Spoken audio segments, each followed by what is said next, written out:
আকাশবাণী কলকাতা। খবর পড়ছে প্রবীর ভট্টাচার্য। আজকের বিশেষ বিশেষ খবর হলো, প্রধানমন্ত্রী নরেন্দ্র মোদী বলেছেন, মহিলাদের ক্ষমতায়নের জন্য তাদের অগ্রগতির পর্যাপ্ত সুযোগ দেওয়া এবং তাদের পথের সমস্ত বাধা দূর করা অপরিহার্য। জাতীয় মানবাধিকার দিবসে আজ দেশ জুড়ে নানা কর্মসূচি। রাষ্ট্রপতি দ্রৌপদী মুর্মু নতুন দিল্লিতে এই উপলক্ষে একটি অনুষ্ঠানে ভাষণ দেবেন। ধর্মের ভিত্তিতে সংরক্ষণ পাওয়া উচিত নয় বলে পশ্চিমবঙ্গে ওবিসি শংসাপত্র বাতিলের বিরুদ্ধে মামলার শুনানিতে সুপ্রিম কোর্ট পর্যবেক্ষণে জানিয়েছেন। মহিলা জুনিয়র এশিয়া কাপ হকিতে ভারত মালয়েশিয়াকে 5-0 গোলে হারিয়ে দিয়েছে। আসছে বিস্তারিত খবরে। প্রধানমন্ত্রী নরেন্দ্র মোদী বলেছেন যে নারীদের ক্ষমতায়নের জন্য তাদের অগ্রগতির পর্যাপ্ত সুযোগ দেওয়া এবং তাদের পথের সমস্ত বাধা দূর করা অপরিহার্য। নারীদের এগিয়ে যাওয়ার সুযোগ দেওয়া হলে তারা দেশের জন্য সুযোগের নতুন দুয়ার খুলে দিতে পারে বলে প্রধানমন্ত্রী জানিয়েছেন। হরিয়ানার পানিপথে শ্রী মোদী গতকাল বীমা সখী যোজনা চালু করার পর সমাবেশে ভাষণ দিচ্ছিলেন। Life insurance corporation of India এলআইসির এই উদ্যোগটি 10ম শ্রেণী উত্তীর্ণ 18 থেকে 70 বছর বয়সী মহিলাদের ক্ষমতায়নের জন্য তৈরি হয়েছে। তিনি বলেন, ভারত বীমা সখী যোজনার মাধ্যমে নারীর ক্ষমতায়নের দিকে আরও একটি শক্তিশালী পদক্ষেপ নিচ্ছে, যা সকলের জন্য বীমার লক্ষ্য অর্জনে সাহায্য করবে। সকলের জন্য বীমা সামাজিক নিরাপত্তার একটি গুরুত্বপূর্ণ অংশ এবং দারিদ্র্য দূরীকরণে অত্যন্ত গুরুত্বপূর্ণ। প্রধানমন্ত্রী বলেন, গ্রামে গ্রামে ব্যাংকিং সেবা নিয়ে যাওয়ার ক্ষেত্রে নারীরা গুরুত্বপূর্ণ ভূমিকা নিয়েছেন। ব্যাংক সখীরা এখন গ্রামবাসীকে ব্যাংকের সঙ্গে যুক্ত করছে। তার সরকার গত 10 বছরে নারীর ক্ষমতায়নের জন্য অভূতপূর্ব পদক্ষেপ নিয়েছে। প্রধানমন্ত্রী আরো বলেন যে তিনি লালকেল্লা থেকে 3 কোটি লাখপতি দিদির তৈরি প্রতিশ্রুতি দিয়েছিলেন। এ পর্যন্ত সারা দেশে 1,15 লক্ষেরও বেশি বোন লাখপতি দিদি হয়েছেন। এসব নারী প্রতি বছর 1 লক্ষ টাকারও বেশি আয় করতে শুরু করেছেন। সরকারের নমো ড্রোন দিদি প্রকল্প লাখপতি দিদি প্রচারকে শক্তিশালী করেছে। অনুষ্ঠানে কেন্দ্রীয় অর্থমন্ত্রী নির্মলা সীতারামন বলেন, সরকার 3 বছরে বীমা সখী যোজনার আওতায় 2 লক্ষেরও বেশি মহিলাকে নিয়োগের লক্ষ্য নির্ধারণ করেছে। এই প্রকল্পের জন্য বয়স কোনো বাধা হবে না এবং 18 থেকে 70 বছর বয়সী মহিলারা এই প্রকল্পের যোগ্য হবেন। প্রধানমন্ত্রী এ মাসের 11 তারিখে ভিডিও কনফারেন্সিংয়ের মাধ্যমে স্মার্ট ইন্ডিয়া হ্যাকাথনের গ্র্যান্ড ফিনালের তরুণ আবিষ্কারকর্তাদের সঙ্গে মত বিনিময় করবেন। 1300-এরও বেশি ছাত্রছাত্রী এই গ্র্যান্ড ফিনালিতে যোগ দেবেন। এই অনুষ্ঠানে সমাগতদের উদ্দেশ্যে ভাষণও দেবেন প্রধানমন্ত্রী।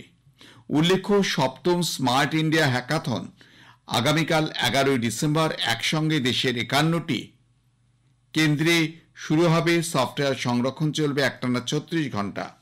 অন্যদিকে হার্ডওয়্যার সংস্করণ হবে 15 ডিসেম্বর পর্যন্ত। আজ জাতীয় মানবাধিকার দিবস। এ উপলক্ষে দেশের নানা অংশে বেশ কিছু কর্মসূচি রয়েছে। রাষ্ট্রপতি দ্রৌপদী মুর্মু আজ জাতীয় মানবাধিকার দিবস উপলক্ষে নতুন দিল্লিতে জাতীয় মানবাধিকার কমিশন আয়োজিত একটি অনুষ্ঠানে ভাষণ দেবেন। এক বিবৃতিতে জাতীয় মানবাধিকার কমিশন এনএইচআরসি জানিয়েছে যে দিনটির উদযাপনের লক্ষ্য মানসিক সুস্থতার উপর একটি জাতীয় সম্মেলন অনুষ্ঠান করার। উল্লেখ্য, দেশে মানবাধিকার লঙ্ঘনের 23 লক্ষেরও বেশি মামলা নথিভুক্ত হয়েছে এবং মানবাধিকার লঙ্ঘনের ফলে অনুদান হিসাবে প্রায় 256 কোটি টাকার সুপারিশ করা হয়েছে। জাতীয় মানবাধিকার কমিশনের এনএইচআরসির ভারপ্রাপ্ত চেয়ারপারসন বিজয়া ভারতী সায়ানি সভ্যতা নীতির সঙ্গে সঙ্গতি রেখে সকলকে ভারতীয় সংস্কৃতির অধিকার সমন্বিত বাণী সার্বে ভবন্তু সুখিনা এই নীতির প্রচার প্রসার করার আহ্বান জানিয়েছেন। মানবাধিকার দিবসের প্রাক্কালে গতকাল এক বার্তায় শ্রীমতী সায়ানি প্রত্যেক ব্যক্তির অধিকার ও মর্যাদা রক্ষায় সকলকে উৎসাহিত ও ক্ষমতায়নের প্রচেষ্টা অব্যাহত রাখার কমিশনের প্রতিশ্রুতি পুনর্ব্যক্ত করেন। তিনি বলেন যে এনএইচআরসি ভারতে এবং সারা বিশ্বে মানবাধিকার প্রচারে প্রতিশ্রুতিবদ্ধ। অন্যান্য জাতীয় মানবাধিকার সংস্থাগুলির সঙ্গে ঘনিষ্ঠভাবে কাজ করে, বিশেষ করে গ্লোবাল সাউথে। তিনি বলেন, প্রতিটি ব্যক্তি অবিচ্ছেদ্য অধিকার নিয়ে জন্মগ্রহণ করেন।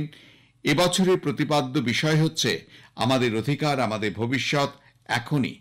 মানবাধিকার শুধুমাত্র একটি আকাঙ্ক্ষা নয়, বরং ব্যক্তি ও সম্প্রদায়কে একটি উন্নত ভবিষ্যৎ গড়ে তোলার জন্য ক্ষমতায়নের একটি বাস্তব হাতিয়ার। এই বিশ্বাসকে আরো দৃঢ় করে। খবর শুনছেন আকাশবাণী কলকাতা থেকে। দেশের স্থাবর ও অস্থাবর ওয়াকফ সম্পত্তির তথ্য সংগ্রহের জন্য ভারতের ওয়াকফ সম্পত্তি ব্যবস্থাপনা WAMSI পোর্টাল চালু হয়েছে বলে কেন্দ্র জানিয়েছে। রাজ্যসভায় গতকাল এক লিখিত প্রশ্নের উত্তরে কেন্দ্রীয় সংখ্যালঘু বিষয়ক মন্ত্রী কিরেন রিজিজু জানিয়েছেন, এখনো পর্যন্ত 8,72,000-এরও বেশি স্থাবর এবং 16,713টি অস্থাবর সম্পত্তির তথ্য সংশ্লিষ্ট রাজ্য ওয়াকফ বোর্ড পোর্টালে নথিভুক্ত হয়েছে। মন্ত্রী আরও জানান, এখনো পর্যন্ত 994টি ওয়াকফ সম্পত্তির মালিকানা হস্তান্তর করা হয়েছে। ধর্মের ভিত্তিতে সংরক্ষণ পাওয়া উচিত নয় বলে পশ্চিমবঙ্গে ওবিসি শংসাপত্র বাতিলের বিরুদ্ধে মামলা শুনানিতে সুপ্রিম কোর্ট পর্যবেক্ষণে জানিয়েছে। বিচারপতি BR গাভাই ও বিচারপতি KV বিশ্বনাথনের বেঞ্চ গতকাল এই মামলার শুনানি হয়। রাজ্যের আইনজীবী কপিল সিব্বাল বলেন, রঙ্গনাথ কমিশন মুসলিমদের সংরক্ষণের সুপারিশ করেছিলেন। কলকাতা হাইকোর্টের নির্দেশে 12 লক্ষ ওবিসি শংসাপত্র বাতিল হয়েছে। এ রাজ্যের মোট বাসিন্দার 28% সংখ্যালঘু, তার মধ্যে 27% মুসলিম। অন্ধ্রপ্রদেশের একটি রায়কে সামনে রেখে হাইকোর্ট শংসাপত্র বাতিলের নির্দেশ দিলেও সে রাজ্যে ওই রায় আপাতত স্থগিত রয়েছে বলে কপিল সিব্বাল জানিয়েছেন। এ প্রসঙ্গে বেঞ্চ জানান, শুধুমাত্র ধর্মের ভিত্তিতে কারো সংরক্ষণ পাওয়া উচিত নয়, রাজ্যের তৈরি সংরক্ষণের তালিকা নিয়েও প্রশ্ন তোলেন সর্বোচ্চ আদালত। মামলাকারীদের আইনজীবী PS পাটোয়ালিয়া সওয়াল করেন, হাইকোর্ট তার রায়ে জানিয়েছে অন্যান্য অনগ্রসর শ্রেণীর তালিকা তৈরির ক্ষেত্রে কোনো সমীক্ষা এবং নির্দিষ্ট তথ্য ছাড়াই ওবিসি ঘোষণা করা হয়েছে। হাইকোর্ট রায়ের উপর কোনো স্থগিতাদেশ দেয়নি সুপ্রিম কোর্ট। আগামী বছর জানুয়ারিতে মামলার পরবর্তী শুনানি। রাষ্ট্রসংঘ থেকে প্রকাশিত রিপোর্টে জানা গেছে, পৃথিবীর 77%-এরও বেশি ভূমি গত 30 বছরে উল্লেখযোগ্যভাবে শুষ্ক হয়ে গেছে। UN সায়েন্স পলিসি ইন্টারফেসের একটি সমীক্ষা অনুসারে এই উদ্বেগজনক প্রবণতা বিশ্বব্যাপী কৃষি, জলজ সম্পদ এবং জীব বৈচিত্র্যের জন্য মারাত্মক হুমকির সৃষ্টি করেছে। ফলাফলগুলি উদ্ভাবনী জল ব্যবস্থাপনা এবং টেকসই ভূমি ব্যবহার অনুশীলনের জরুরি প্রয়োজনের উপর জোর দেয়। বিজ্ঞানীরা এবং পরিবেশবাদীরা মরুকরণ এবং জলবায়ু পরিবর্তনের বিধ্বংসী প্রভাবগুলি প্রশমিত করার জন্য অবিলম্বে পদক্ষেপ নেওয়ারও আহ্বান জানিয়েছেন। সোমবার প্রকাশিত প্রতিবেদনে দেখা গেছে, 1990 থেকে 2015-র মধ্যে ক্রমবর্ধমান শুষ্কতার কারণে আফ্রিকার GDP প্রায় 12% হ্রাস পেয়েছে।